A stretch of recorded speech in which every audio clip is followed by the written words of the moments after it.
Okay, back to the story, and this will be our last video in this series, and then we'll start something new together. Everyone turned out to see them off. It was a sparkling fresh morning. The jolly boat moved down the Golden River with the professor, and the children and the Proc and the Whangdoodle aboard. Clarity stayed behind at the palace in order to rest for her royal christening. The children felt mixed emotions of happiness and sadness. It was good to be going home, but sad to be saying goodbye. They brightened, however, when the professor revealed that the Whangdoodle had extended an invitation to come and visit again another day. As they sailed along, they made good use of the royal soda fountain. Having eaten their fill, the children reflected on all the exciting things they had done and the wonders they had seen. Lindy looked at the mountains and remembered the Gyascutus and wondered how she had ever managed to pluck up enough courage to cross the bridge for the professor. Ben saw the Needle Rock and thought how narrowly they had missed being caught by the Splinter Cat.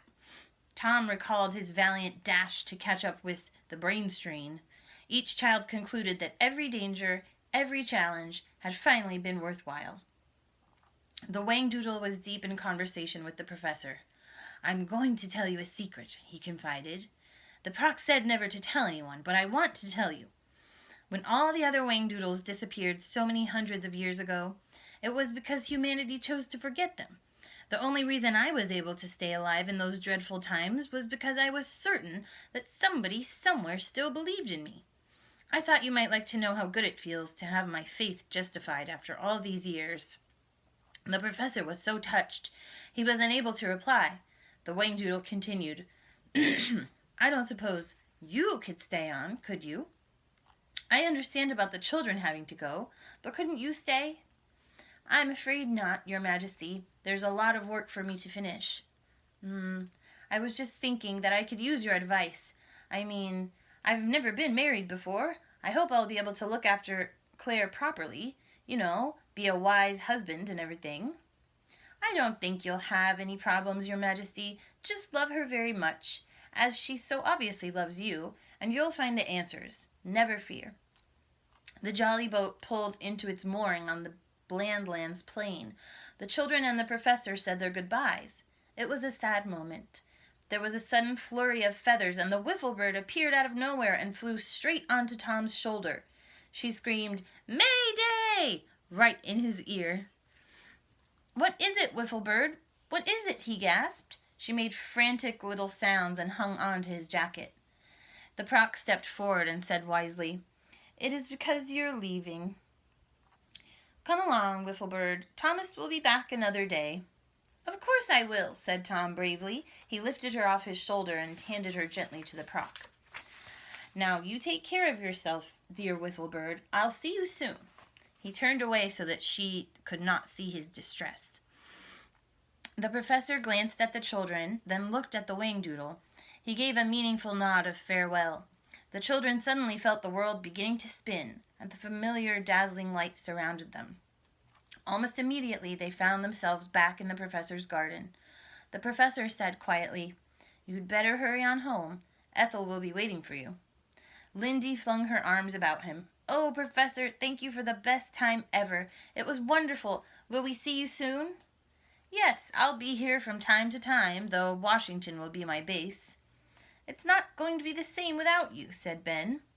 "Good heavens, you can't have life handed to you on a platter every day," said the professor. "That would be very boring, and there'd be no satisfaction in it. You shouldn't be needing me at all for a while. You've learned your lessons well. Look around you. Don't you see things differently now?" The children gazed at the garden and the familiar house and the sky above, and realized that they were aware of every detail, every color, every texture. It was hard to believe there had ever been a time when they had not seen the world with the same clarity. The professor put his arms around them and said firmly, "Listen to me. You have all the tools, all the equipment necessary to make your own world as wonderful as Whangdoodle Land. So how about trying? If you set a good enough example, you could start a fashion.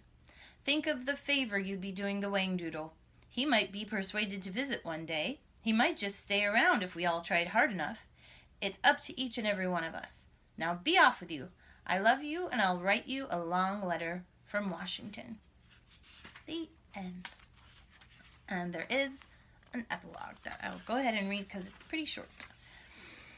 Here we go. It felt good to be home.